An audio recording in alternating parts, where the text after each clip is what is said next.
Hi hello ಎಲ್ಲರಿಗೂ ನಮಸ್ಕಾರ. Welcome back to our YouTube channel. ಯಾರೆಲ್ಲ ನಮ್ಮ ವಿಡಿಯೋಸ್ ಚಾನಲ್ ಅನ್ನ ಸಬ್ಸ್ಕ್ರೈಬ್ ಮಾಡದೆ ನೋಡ್ತಾ ಇದ್ದೀರಾ, ದಯವಿಟ್ಟು ಸಬ್ಸ್ಕ್ರೈಬ್ ಮಾಡ್ಕೊಳ್ಳಿ. ಹಾಗೆ ಬರುವಂತಹ ಟಿಇಟಿ 2025 ಏನಿದೆ ಅದರಲ್ಲಿ ಅತಿ ಹೆಚ್ಚಿನ ಅಂಕ ಪಡಿಲಿಕ್ಕೆ ಈ ಎಲ್ಲಾ ವಿಡಿಯೋಸ್ ಕೂಡ ನಿಮಗೆ ಹೆಲ್ಪ್ಫುಲ್ ಆಗುತ್ತೆ ಅಂತ ಹೇಳ್ತಾ, ಈಗ ನಾವು 5th ಸ್ಟ್ಯಾಂಡರ್ಡ್ ನೋಡ್ತಾ ಇದ್ವಿ ಅಲ್ವಾ. ಅದರಲ್ಲಿ ಟೋಟಲ್ ಎಷ್ಟು 13 ಚಾಪ್ಟರ್ಸ್ ಇತ್ತು ಅಂತ ನೋಡಿದ್ವಿ. ಸೊ ಅದರಲ್ಲಿ 4 ಚಾಪ್ಟರ್ಸ್ ಇವಾಗ ಕಂಪ್ಲೀಟ್ ಆಗಿದೆ. ಈಗ ನಾವು 5ನೇ ಒಂದು ಪಾಠದ ಬಗ್ಗೆ ನೋಡ್ತಾ ಹೋಗೋಣ. ಇದರಲ್ಲಿ ಮಕ್ಕಳು ಏನನ್ನ ಕಲಿತಾರೆ ಅಂತ ಹೇಳಿದ್ರೆ ನೋಡಿ, ನಾಣ್ಯ, ಕಲಾಕೃತಿ, ಸ್ಮಾರಕ ಮತ್ತು ವಸ್ತು ಸಂಗ್ರಹಾಲಯಗಳನ್ನ ಗಮನಿಸ್ತಾ ಹಿಂದಿನ ಮತ್ತು ಇಂದಿನ ಅಂದ್ರೆ ಹಿಂದಿನ ಪಾಸ್ಟ್ ಅಂಡ್ ಪ್ರೆಸೆಂಟ್ ಬದಲಾವಣೆಗಳು ಯಾವ ರೀತಿ ಇದೆ ಅದನ್ನ ಹಿರಿಯರೊಂದಿಗೆ ಚರ್ಚಿಸುವಂತಹ ಸಾಮರ್ಥ್ಯವನ್ನ ಮಕ್ಕಳು ಇಲ್ಲಿ ಬೆಳೆಸ್ಕೊಳ್ತಾರೆ.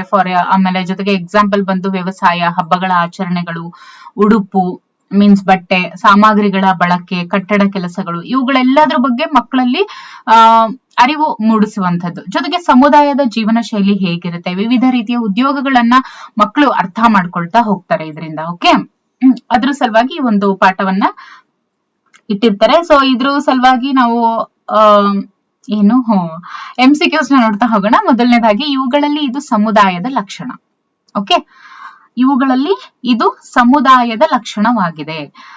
ಕೊಟ್ಟಿರುವಂತಹ 4 ಆಪ್ಷನ್ಸ್ ಅಲ್ಲಿ ಯಾವುದು ಸಮುದಾಯದ ಲಕ್ಷಣ ಅಂತ ಕೇಳಿದರೆ ನೋಡಿ, ಪ್ರದೇಶದಲ್ಲಿಯೇ ಹುಟ್ಟಿ ಬೆಳೆದಿರುವಂತಹ ಜನರ ಗುಂಪು ಅಂದ್ರೆ ಪ್ರದೇಶದಲ್ಲಿಯೇ ಹುಟ್ಟಿ ಬೆಳೆದಿರುವಂತಹ ಜನರ ಗುಂಪು, ಆ ಪ್ರದೇಶದಲ್ಲಿಯೇ ವಾಸಿಸುತ್ತಿರುವಂತಹ ಜನರ ಗುಂಪು, ಪರಸ್ಪರ ಸಹಕಾರ ನೀಡುವ ಜನರ ಗುಂಪು, ಮೇಲಿನ ಎಲ್ಲವೂ ಅಂತ ಇದೆ ನೋಡಿ. ಸಮುದಾಯದ ಲಕ್ಷಣ ಅಂತ ಹೇಳಿದ್ರೆ ನಾವು ಏನಂತ ಹೇಳ್ತೀವಿ? ಸಮುದಾಯದ ಲಕ್ಷಣ ಅಂತ ಬಂದಾಗ ಅಂದ್ರೆ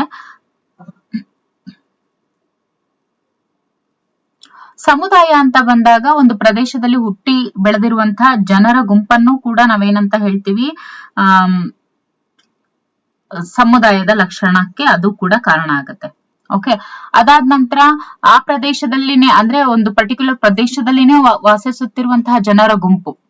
ಓಕೆ, ಅದ್ರ ಜೊತೆಗೆ ಅಂದ್ರೆ ಆ ಪ್ರದೇಶದಲ್ಲಿ ವಾಸ ಮಾಡ್ತಾ ಇರುವಂತಹ ಜನರು ಪರಸ್ಪರ ಸಹಕಾರವನ್ನ ಒಳಗೊಂಡಿರ್ಬೇಕು, ಅವರ ನಡುವೆ ಸಹಕಾರ ನೀಡುವಂತವರಾಗ್ಬೇಕು ಒಬ್ರಿಗೊಬ್ರಿಗೆ. ಓಕೆ, ಸೊ ಇದೆಲ್ಲಾನು ನೋಡಿದಾಗ ಮೇಲಿನ ಎಲ್ಲವೂ ಅನ್ನುವಂಥದ್ದೇನಿದೆ ಇದು ಸರಿಯಾದ ಉತ್ತರ ಆಗುತ್ತೆ. ಇನ್ನು 2ನೇ ಪ್ರಶ್ನೆ, ಮನೆ ಕಟ್ಟೋದಕ್ಕೆ ಸಾಮಾನ್ಯವಾಗಿ ಬೇಕಾದಂತ ಮುಖ್ಯ ವಸ್ತು ಏನು? ಹಿತ್ತಾಳೆ, ಚಿನ್ನ, ಪ್ಲಾಸ್ಟಿಕ್, ಕಬ್ಬಿಣ. ನೋಡಿದ ಕೂಡ್ಲೆ ಹೇಳ್ತೀರಾ ಏನಂತ? ಕಬ್ಬಿಣ ಅನ್ನುವಂಥದ್ದು ಬಹು ಮುಖ್ಯ ವಸ್ತು ಮನೆ ಕಟ್ಟೋದಕ್ಕೆ ಬೇಕಾಗಿರುವಂಥದ್ದು. ಈಗ ಹೆಚ್ಚಾಗಿ ಕಟ್ಟಲಾಗುತ್ತಿರುವ ಸಾಮಾನ್ಯವಾಗಿ ಎಲ್ಲರೂ ಇಷ್ಟಪಡುವ ಮನೆ ಯಾವುದು? ತಾರಸಿ ಮನೆ, ಕೊಟ್ಟಿಗೆ ಮನೆ, ಟೆಂಟ್ ಮನೆ, ಗುಡಿಸಲು. ನೋಡಿ, ತಾರಸಿ ಮನೆ ಏನಿದೆ ಆ ಮನೆಯನ್ನ ಎಲ್ಲರೂ ಹೆಚ್ಚಾಗಿ ಇಷ್ಟಪಡ್ತಾರೆ. ಇವಾಗ RCC ಅಂತ ಹೇಳ್ತೀವಲ್ವಾ ಅದು. ಓಕೆ, ಉತ್ತಮ ಮನೆ ಅಂದ್ರೆ ಏನು? ಉತ್ತಮ ಮನೆ ಅಂತ ಅಂದ್ರೆ ಮನೆಯಲ್ಲಿ ಯಾವಾಗ್ಲೂ ಕತ್ತಲಿರ್ಬೇಕು, ಗಾಳಿ ಬೆಳಕು ಯಥೇಚ್ಛವಾಗಿ ಬರುವಂತೆ ಇರ್ಬೇಕು, ಕಿಟಕಿಗಳು ಬಾಗಿಲುಗಳು ಚಿಕ್ಕವು ಇರ್ಬೇಕು, ಮಳೆಯ ನೀರು ನೇರವಾಗಿ ಒಳಗೆ ಬರುವಂತೆ ಇರ್ಬೇಕು. ನೋಡಿ, ಸರಿಯಾದಂತ ಉತ್ತರ ಗಾಳಿ ಬೆಳಕು ಯಥೇಚ್ಛವಾಗಿ ಬರುವಂತೆ ಇರ್ಬೇಕು. ಉತ್ತಮ ಮನೆಯ ಲಕ್ಷಣ ಅದಾಗಿರುತ್ತೆ. ಓಕೆ, ಇನ್ನು ನೆಕ್ಸ್ಟ್ ಕ್ವೆಶ್ಚನ್, ಬೇಸಿಗೆಯಲ್ಲಿ ನಾವು ಹತ್ತಿ ಬಟ್ಟೆಯನ್ನ ಧರಿಸೋದಕ್ಕೆ ಕಾರಣ ಏನು? ಮೀನ್ಸ್ ಕಾಟನ್ ಬಟ್ಟೆಗಳು ನಾವೇನ್ ಬಳಸ್ತೀವಲ್ವಾ ಬೇಸಿಗೆಯಲ್ಲಿ, ಯಾಕೆ ನಾವು ಹತ್ತಿ ಬಟ್ಟೆಯನ್ನೇ ಧರಿಸೋದಕ್ಕೆ ಕಾರಣ ಏನು? ಹತ್ತಿಯನ್ನು ಬೆಳೆಯೋದು ತುಂಬಾ ಸುಲಭ, ಅದಕ್ಕೋಸ್ಕರ ನಾವು ಧರಿಸ್ತೀವ? ನೋ, ಹತ್ತಿ ಬಟ್ಟೆಯನ್ನ ತೊಳೆಯುವುದು ತುಂಬಾ ಸುಲಭ ಅಂತನ ಅಲ್ವೇ ಅಲ್ಲ. ಹತ್ತಿ ಬಟ್ಟೆ ಬೆವರನ್ನ ಹೀರಿ ದೇಹವನ್ನ ತಂಪಾಗಿಡುತ್ತೆ, ಹೌದಲ್ವಾ? This is the scientific reason. ಆಮೇಲೆ ಹತ್ತಿ ಬಟ್ಟೆಗಳನ್ನು ಕಡಿಮೆ ಹಣದಲ್ಲಿ ಕೊಂಡುಕೊಳ್ಬಹುದು ಅಂತನ? ನೋ. ನೋಡಿ, ಹತ್ತಿ ಬಟ್ಟೆ ಅನ್ನುವಂಥದ್ದು ಬೆವರನ್ನ ಅಂದ್ರೆ ಬೇಸಿಗೆಗಾಲದಲ್ಲಿ ಏನು ತುಂಬಾ ಬೆವರ್ತಾ ಇರ್ತೀವಿ, ಆ ಒಂದು ಬೆವರನ್ನ ಹೀರ್ಕೊಂಡು ದೇಹವನ್ನ ತಂಪಾಗಿಡುತ್ತೆ.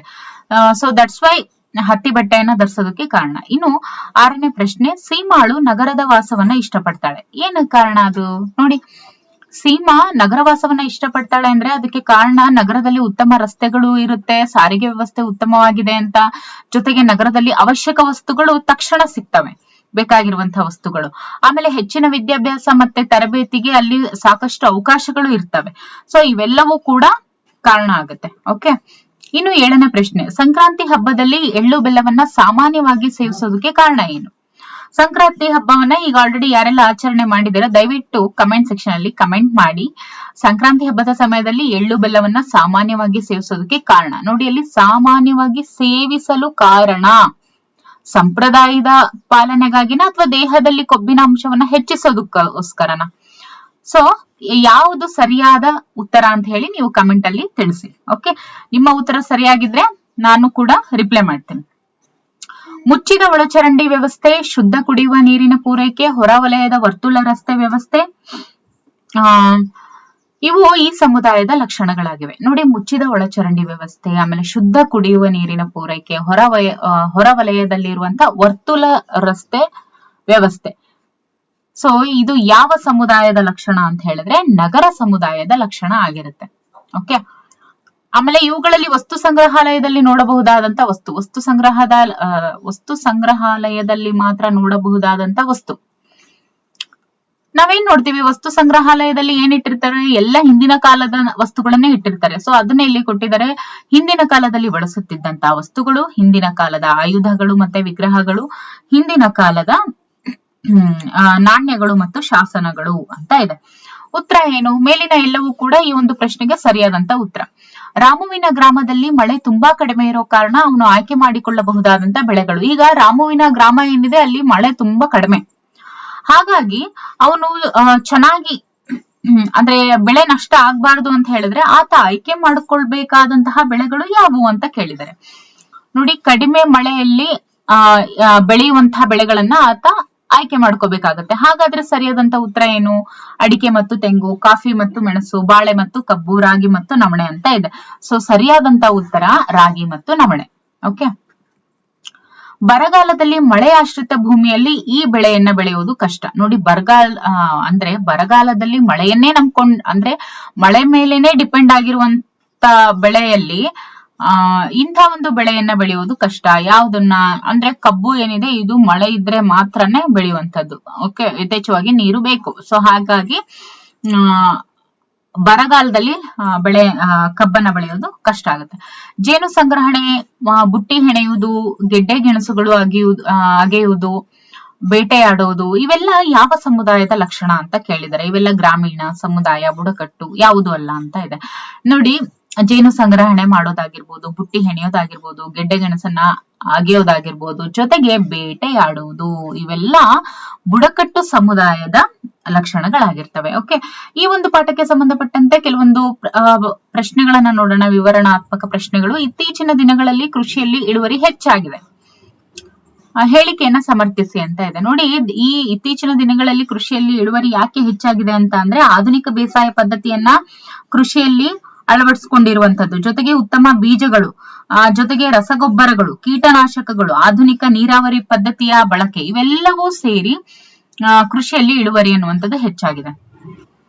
ಇನ್ನು ರಾಜು ಬೆಂಗಳೂರಿನಂತಹ ಮಹಾನಗರಗಳಲ್ಲಿ ವಾಸಿಸೋದಕ್ಕೇನೆ ಇಷ್ಟಪಡ್ತಾನೆ. ಕಾರಣ ಏನಿರ್ಬೋದು? ನೋಡಿ, ಬಹಳಷ್ಟು ಜನ ಯಾಕೆ ಮಹಾನಗರಗಳಲ್ಲಿ ವಾಸಿಸೋಕೆ ಇಷ್ಟಪಡ್ತಾರೆ ಅಂತ ಹೇಳಿದ್ರೆ ಅಲ್ಲಿನ ಒಂದು ಶಿಕ್ಷಣ ವ್ಯವಸ್ಥೆ, ವೈದ್ಯಕೀಯ ಸೌಲಭ್ಯಗಳು, ಒಳಚರಂಡಿ ವ್ಯವಸ್ಥೆ, ಉತ್ತಮ ಸಾರಿಗೆ ವ್ಯವಸ್ಥೆ, ಇವೆಲ್ಲವೂ ಕೂಡ ಇರೋದ್ರಿಂದ ಇಷ್ಟಪಡುವಂತದ್ದು. ಇನ್ನು ನಗರ ಸಮುದಾಯ ಮತ್ತು ಬುಡಕಟ್ಟು ಸಮುದಾಯಗಳಿಗೆ ಇರುವಂತಹ ವ್ಯತ್ಯಾಸಗಳನ್ನ ಪಟ್ಟಿ ಮಾಡಿ ಅಂತ ಇದೆ. ನೋಡಿ, ನಗರ ಸಮುದಾಯ ಅಂತ ಬಂದಾಗ ಇಲ್ಲಿ ಒಳಚರಂಡಿ ವ್ಯವಸ್ಥೆ ಮತ್ತೆ ಉತ್ತಮ ಸಾರಿಗೆ ವ್ಯವಸ್ಥೆ ಇರುತ್ತೆ, ಶಿಕ್ಷಣ ವ್ಯವಸ್ಥೆ ಇರುತ್ತೆ, ವೈದ್ಯಕೀಯ ಸೌಲಭ್ಯಗಳನ್ನ ನಾವು ನಗರ ಸಮುದಾಯದಲ್ಲಿ ನೋಡ್ಬೋದು. ಇನ್ನು ಬುಡಕಟ್ಟು ಸಮುದಾಯಗಳು ಅಂತ ಬಂದಾಗ ಏನಾಗುತ್ತೆ, ಕಾಡಿನಲ್ಲಿ ವಾಸ ಮಾಡ್ತಾರೆ ಬುಡಕಟ್ಟು ಸಮುದಾಯ. ಓಕೆ, ಬುಡಕಟ್ಟು ಸಮುದಾಯದವರು ಕಾಡಿನಲ್ಲಿ ವಾಸ ಮಾಡ್ತಾರೆ, ಜೊತೆಗೆ ಜೇನು ಸಂಗ್ರಹಣೆ ಮಾಡ್ತಾರೆ, ಬುಟ್ಟಿಯನ್ನ ಹೆಣಿತಾರೆ, ಗೆಡ್ಡೆಗೆಣಸು ಸಂಗ್ರಹಣೆ ಮಾಡ್ತಾರೆ. ಅದ್ರ ಜೊತೆಗೆ ಕೆಲವೊಂದಿಷ್ಟು ಆರ್ಗ್ಯಾನಿಕ್ ಮಟೀರಿಯಲ್ಸ್ ಏನಿರುತ್ತೆ ಅದನ್ನೆಲ್ಲದನ್ನು ಅವರು ಸರಬರಾಜು ಅಂದ್ರೆ ಸಪ್ಲೈ ಮಾಡೋದ್ರ ಮೂಲಕ, ಅಂದ್ರೆ ಸಿಟಿಗೆಲ್ಲ ಸಪ್ಲೈ ಮಾಡೋದ್ರ ಮೂಲಕ ಅಲ್ಲೂ ಕೂಡ ಅವರು ಆರ್ಥಿಕವಾಗಿ ಸಬಲರಾಗೋದಕ್ಕೂ ಕೂಡ ಇವಾಗ ಅವಕಾಶವನ್ನ ಕಂಡುಕೊಂಡಿದ್ದಾರೆ. ಓಕೆ, ಇನ್ನು 16ನೇ ಪ್ರಶ್ನೆ, ನಿಮ್ಮ ಗ್ರಾಮ ಆದರ್ಶ ಗ್ರಾಮ ಪ್ರಶಸ್ತಿಗೆ ಭಾಜನವಾಗಿದೆ, ಹಾಗಾದ್ರೆ ನಿಮ್ಮ ಗ್ರಾಮದಲ್ಲಿ ಇರುವಂತಹ ಸೌಲಭ್ಯಗಳು ಯಾವ್ಯಾವು? ನೋಡಿ, ಯಾವುದೇ ಒಂದು ಗ್ರಾಮ ಆದರ್ಶ ಗ್ರಾಮ ಅಂತ ಅನ್ನಿಸ್ಕೊಳ್ಬೇಕು ಅಥವಾ ಆ ಒಂದು ಪ್ರಶಸ್ತಿಗೆ ಭಾಜನ ಆಗ್ಬೇಕು ಅಂತ ಹೇಳಿದ್ರೆ ಮೊದಲನೇದಾಗಿ ಅಲ್ಲಿ ಸ್ವಚ್ಛತೆ ಇರಬೇಕು, ಜೊತೆಗೆ ಕುಡಿಯುವ ನೀರಿನ ವ್ಯವಸ್ಥೆ ಇರಬೇಕು, ಉತ್ತಮ ಒಳಚರಂಡಿ ವ್ಯವಸ್ಥೆ ಇರಬೇಕು, ಶೌಚಾಲಯಗಳಿರ್ಬೇಕು, ಶಾಲೆ ಇರಬೇಕು, ಜೊತೆಗೆ ಸಾರಿಗೆ ಸಂಪರ್ಕ ಇರಬೇಕು, ವಾಚನಾಲಯ ಇರಬೇಕು, ಗ್ರಂಥಾಲಯ, ಜೊತೆಗೆ ಆಸ್ಪತ್ರೆ ಕೂಡ ಇರಬೇಕು. ಇವೆಲ್ಲವನ್ನು ಒಳಗೊಂಡಿದ್ದಾಗ ಮಾತ್ರ ಅದು ಆದರ್ಶ ಗ್ರಾಮ ಅನ್ನೋದಕ್ಕೆ ಭಾಜನವಾಗುತ್ತೆ. ಓಕೆ, ಮುಂದಿನ ಒಂದು ಪಾಠ ದಟ್ ಇಸ್ 6ನೇ ಒಂದು ಪಾಠ. ಮೂಲ ಪ್ರಮಾಣಗಳನ್ನ ಅಂದ್ರೆ ಪ್ರಮಾಣ, ದೂರ, ತೂಕ, ಪರಿಮಾಣ ಮತ್ತು ಸರಳ ಪ್ರಮಾಣಗಳ ಘಟಕಗಳಲ್ಲಿ ಸಮಯವನ್ನ ಅಂದಾಜು ಮಾಡ್ತಾರೆ ಮಕ್ಕಳು.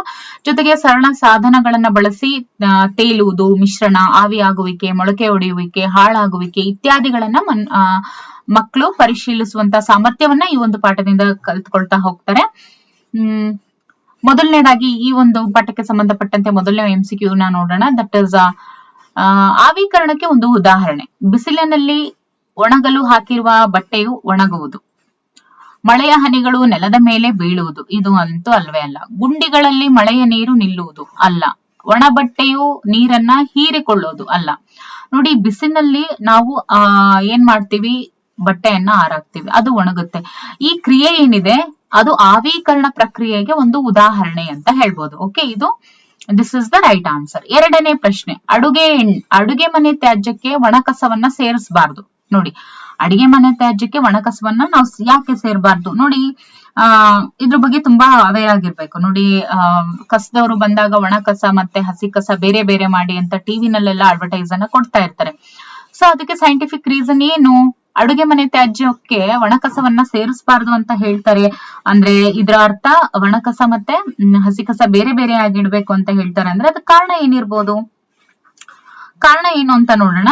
ನೋಡಿ, ಯಾಕೆ ಅಂದ್ರೆ ನಂತರ ವಿಂಗಡಣೆ ಮಾಡುವುದು ಕಷ್ಟ ಸಾಧ್ಯ. ಅಡುಗೆ ಮನೆ ತ್ಯಾಜ್ಯವನ್ನ ಗೊಬ್ಬರ ಮಾಡಬಹುದು. ಪ್ರಾಣಿಗಳು ಅದನ್ನ ಸೇವಿಸಿ ತೊಂದರೆಗೆ ಒಳಗಾಗಬಹುದು. ಎಲ್ಲ ಆಯ್ಕೆಗಳು ಸರಿ ಅಂತ ಇದೆ.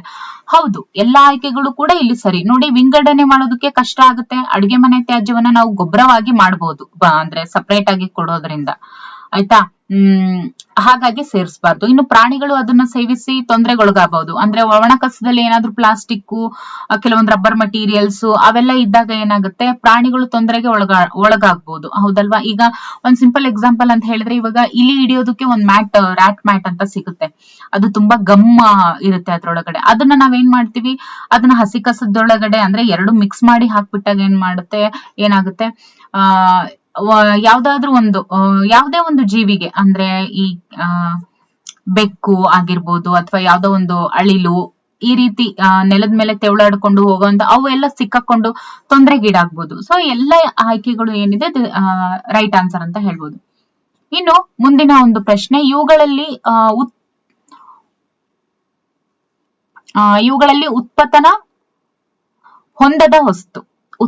ಹೊಂದದ ವಸ್ತು ಯಾವುದು ಅಂತ ಕೇಳಿದ್ದಾರೆ. ನೋಡಿ, ಕರ್ಪೂರ, ಹೌದು, ಇದು ಉತ್ಪತನ ಹೊಂದುತ್ತೆ. ಅಯೋಡಿನ್ ಹೊಂದುತ್ತೆ. ನುಸಿಗುಳಿಗೆ ಹೊಂದುತ್ತೆ. ಆದ್ರೆ ಮಣ್ಣು ಏನಿದೆ ಇದು ಹೊಂದದ ವಸ್ತು. ಸೊ ಹಾಗಾಗಿ ಸರಿಯಾದಂತ ಉತ್ತರ ಮಣ್ಣು. ಬಟ್ಟೆಯ ಮಧ್ಯದಲ್ಲಿ ಇಡುವ ನುಸಿಗುಳಿಗೆ ಅಂದ್ರೆ ನುಸಿಗುಳಿಗೆ ಅಂದ್ರೆ ಏನು? Naphthalene. Okay, naphthalene balls, Roshan ಗುಳಿಗೆ ಅಂತ ಕೂಡ ಕೆಲವರು ಸಾಮಾನ್ಯವಾಗಿ ಕರೀತಾರೆ. ಸ್ವಲ್ಪ ದಿನಗಳ ನಂತರ ಅದು ಕಾಣೆ ಆಗುತ್ತೆ.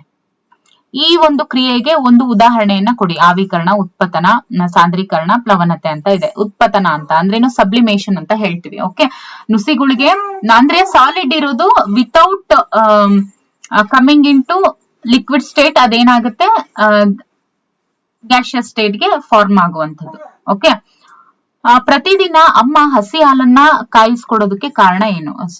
ಹಸಿ ಹಾಲನ್ನ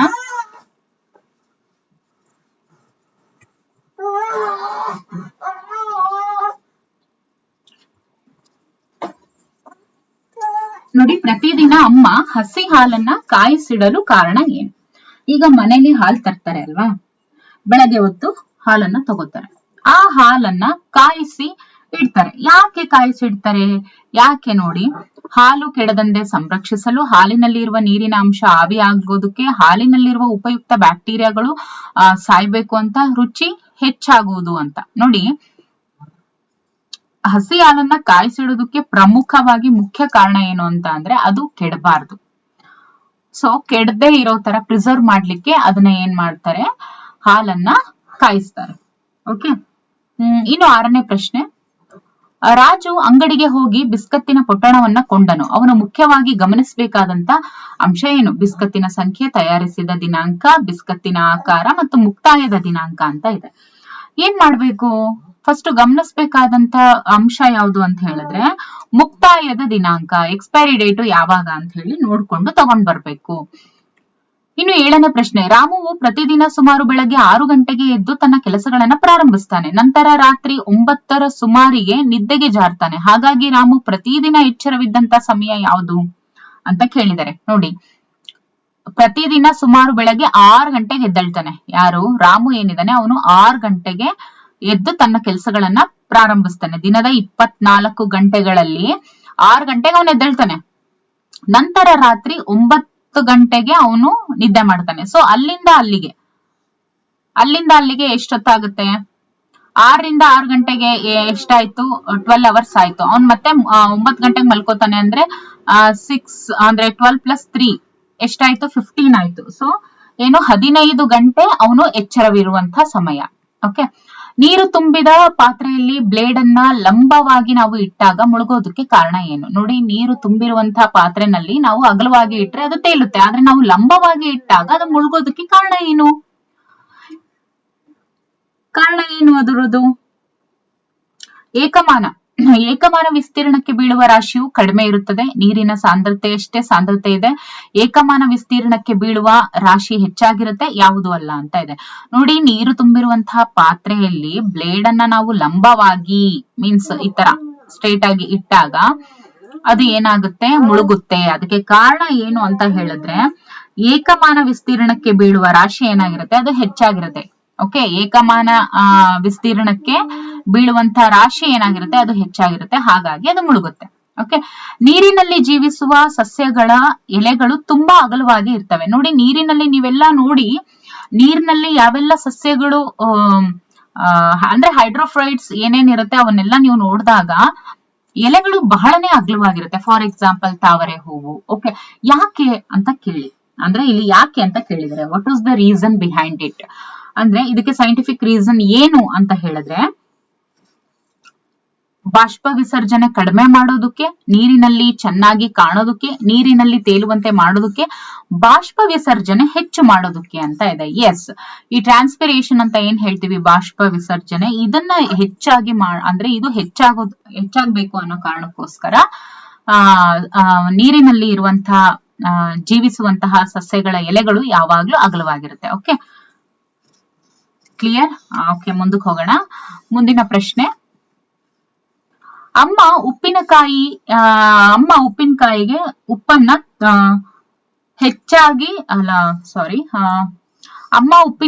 ಉಪ್ಪನ್ನ ಸ್ವಲ್ಪ ಹೆಚ್ಚಾಗಿ ಹಾಕಿರ್ತಾರೆ. ಯಾಕೆ?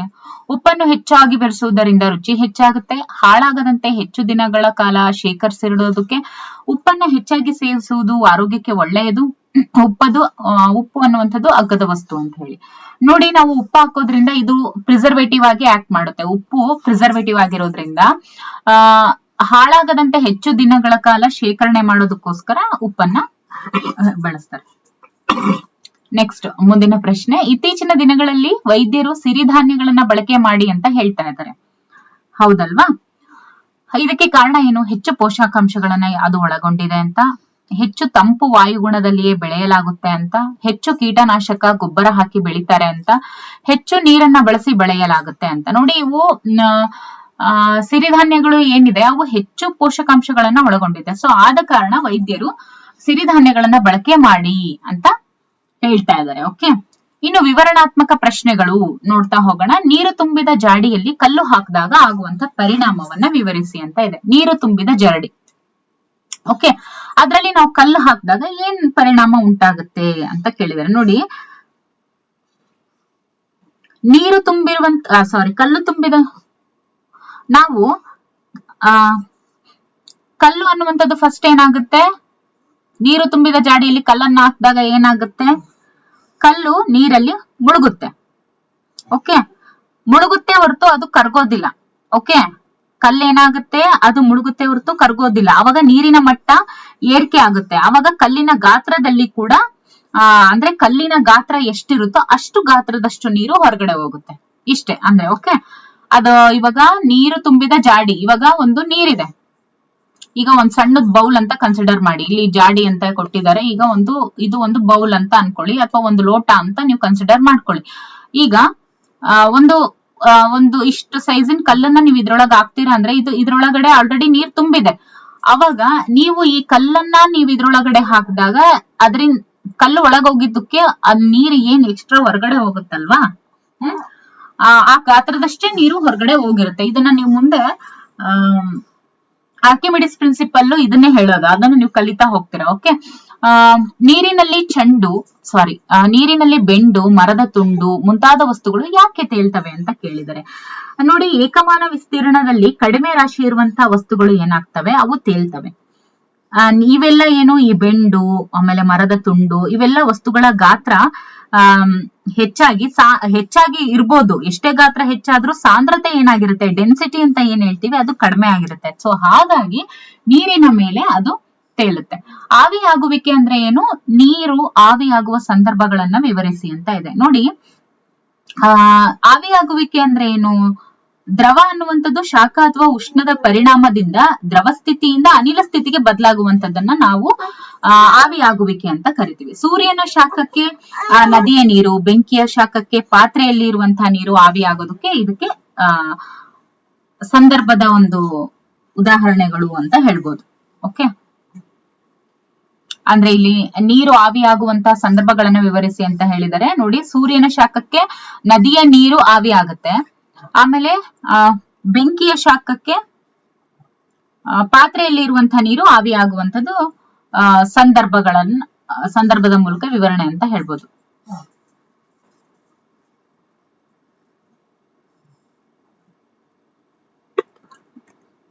ಮುಂದಿನ ಒಂದು ಪಾಠ, 7ನೇ ಒಂದು ಪಾಠ ನೋಡಿ, ಕೆಲಸ, ಶಕ್ತಿಯ ಸಂರಕ್ಷಣೆ ಇತ್ಯಾದಿ ವೈಜ್ಞಾನಿಕ ಪರಿಕಲ್ಪನೆಗಳನ್ನ ನಿತ್ಯ ಜೀವನದ ಉದಾಹರಣೆಗಳಿಂದ ವಿವರಿಸ್ತಾರೆ ಮಕ್ಕಳು ಅಂತ ಇದೆ. ಓಕೆ, ಇದಕ್ಕೆ ಸಂಬಂಧಪಟ್ಟಂತೆ ನೋಡ್ತಾ ಹೋಗೋಣ. ಮೊದಲನೇ ಪ್ರಶ್ನೆ, ಹುಡುಗನೊಬ್ಬ ಬಿಲ್ಲಣವನ್ನು ಬಳಸಿ ಗುರಿ ಇಟ್ಟು ಬಾಣವನ್ನ ಹೊಡೆದಿದ್ದಾನೆ. ಹಾಗಾದ್ರೆ ಇಲ್ಲಿ ಶಕ್ತಿಯ ಪರಿವರ್ತನೆ ಏನು ಅಂತ ಕೇಳಿದ್ದಾರೆ.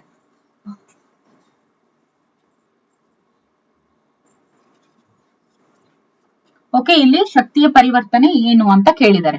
ನೋಡಿ, ಹುಡುಗ ಒಬ್ಬ ಬಿಲ್ಲಣವನ್ನ ಬಳಸಿ ಗುರಿ ಇಟ್ಟು ಬಾಣವನ್ನ ಹೊಡೆದಿದ್ದಾನೆ.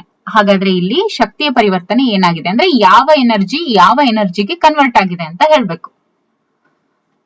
ಪವನ ಶಕ್ತಿಯು ಚಲನ ಶಕ್ತಿಯಾಗಿ ಪರಿವರ್ತನೆ ಆಗಿದೆ. ಪ್ರಚನ್ನ ಶಕ್ತಿ ಚಲನ ಶಕ್ತಿಯಾಗಿ ಪರಿವರ್ತನೆ ಆಗಿದೆ. ಪವನ ಶಕ್ತಿ ಸ್ನಾಯು ಶಕ್ತಿಯಾಗಿ ಪರಿವರ್ತನೆ ಆಗಿದೆ. ಚಲನ ಶಕ್ತಿಯು ಸ್ನಾಯು ಶಕ್ತಿಯಾಗಿ ಪರಿವರ್ತನೆ ಆಗಿದೆ. ನೋಡಿ, ಗುರಿ ಇಟ್ಟು ಬಾಣವನ್ನ ಹೊಡೆದಿದ್ದಾನೆ ಅಂತ ಹೇಳಿದ್ರೆ ಅಲ್ಲಿ ಚಲನ ಶಕ್ತಿ ಅಂತೂ ಆಗಿದೆ, ಅದು ಸೆಕೆಂಡ್.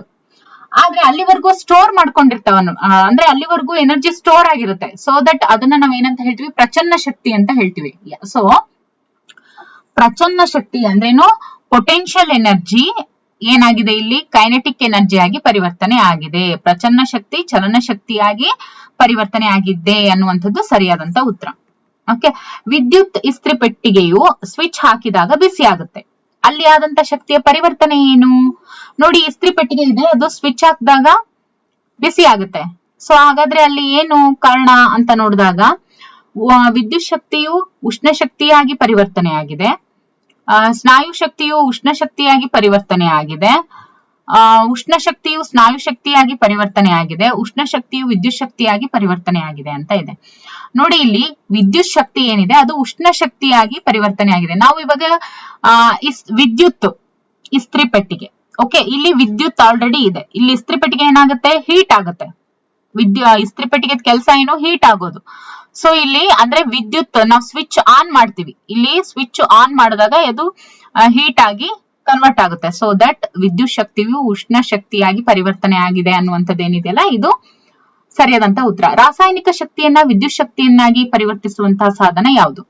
ರಾಸಾಯನಿಕ ಶಕ್ತಿಯನ್ನ, ಕೆಮಿಕಲ್ ಎನರ್ಜಿಯನ್ನ ಎಲೆಕ್ಟ್ರಿಕಲ್ ಎನರ್ಜಿ ಆಗಿ ಪರಿವರ್ತಿಸುವಂತಹ ಸಾಧನ ಯಾವುದು? ರಾಸಾಯನಿಕ ಶಕ್ತಿ ಅಂದ್ರೇನು, ಕೆಮಿಕಲ್ ಎನರ್ಜಿಯನ್ನ ಎಲೆಕ್ಟ್ರಿಕಲ್ ಎನರ್ಜಿ ಆಗಿ ಕನ್ವರ್ಟ್ ಮಾಡುವಂತದ್ದು ಯಾವುದು ಅಂತ ಕೇಳಿದರೆ, ದಟ್ ಇಸ್ ಮಿಕ್ಸರ್ ಗ್ರೈಂಡರ್ ಅಲ್ಲ, ವಿದ್ಯುತ್ ಒಲೆನೂ ಅಲ್ಲ, ಬಲ್ಬು ಅಲ್ಲ, ದಟ್ ಇಸ್ ಶುಷ್ಕ ಕೋಶ.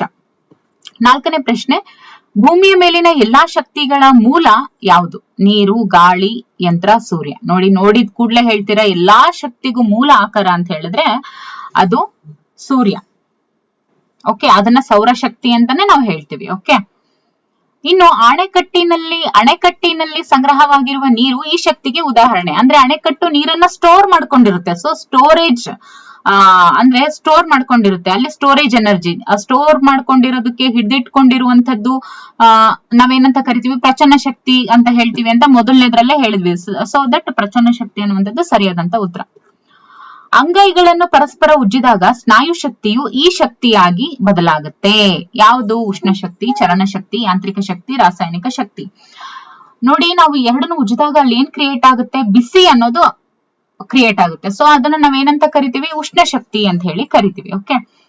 ಇನ್ನು 7ನೇ ಪ್ರಶ್ನೆ, ಸಾಗರದ ಅಲೆಗಳಿಂದ ಉಂಟಾಗುವಂತಹ ಶಕ್ತಿ ಯಾವುದು? ಸಾಗರದ ಅಲೆಗಳಿಂದ. ನೋಡಿ, ಸಾಗರದ ಅಲೆಗಳಿಂದ ಉಂಟಾಗುವ ಶಕ್ತಿ ಪವನ ಶಕ್ತಿ, ಪ್ರಚನ ಶಕ್ತಿ, ಯಾಂತ್ರಿಕ ಶಕ್ತಿ, ಭರತ ಶಕ್ತಿ ಅಂತ ಇದೆ. ಈ ಒಂದು ಪ್ರಶ್ನೆಗೆ ಉತ್ತರವನ್ನ ನೀವು ಕಮೆಂಟ್ ಅಲ್ಲಿ ತಿಳಿಸಿ.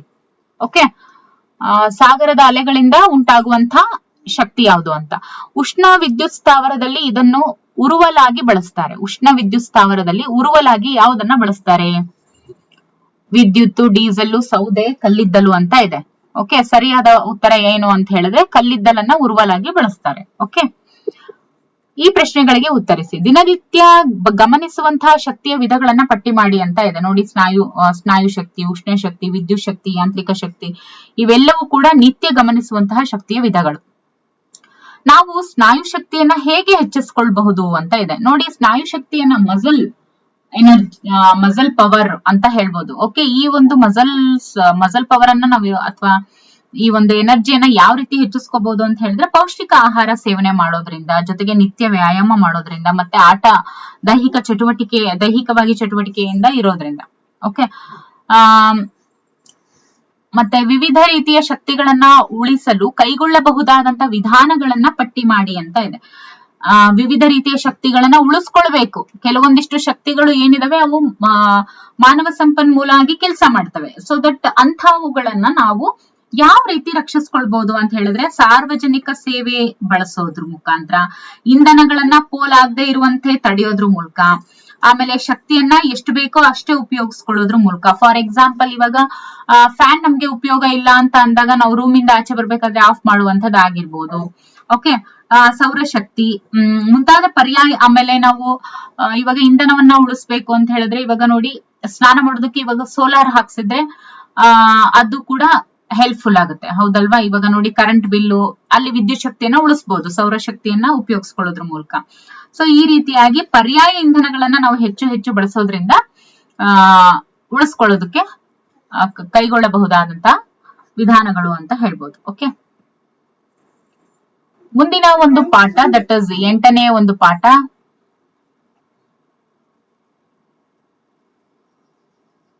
ಓಕೆ. ಈ ಒಂದು 8ನೇ ಒಂದು ಪಾಠವನ್ನ ನಾವು ಮುಂದಿನ ವಿಡಿಯೋನಲ್ಲಿ ನಾವು ನೋಡ್ತಾ ಹೋಗೋಣ. ಓಕೆ. ನೆಕ್ಸ್ಟ್ ಕ್ಲಾಸ್ ಅಲ್ಲಿ, ನೆಕ್ಸ್ಟ್ ವಿಡಿಯೋನಲ್ಲಿ ಈ ಒಂದು ಚಾಪ್ಟರ್ ಬಗ್ಗೆ ಡಿಸ್ಕಸ್ ಮಾಡೋಣ. Thank you for watching.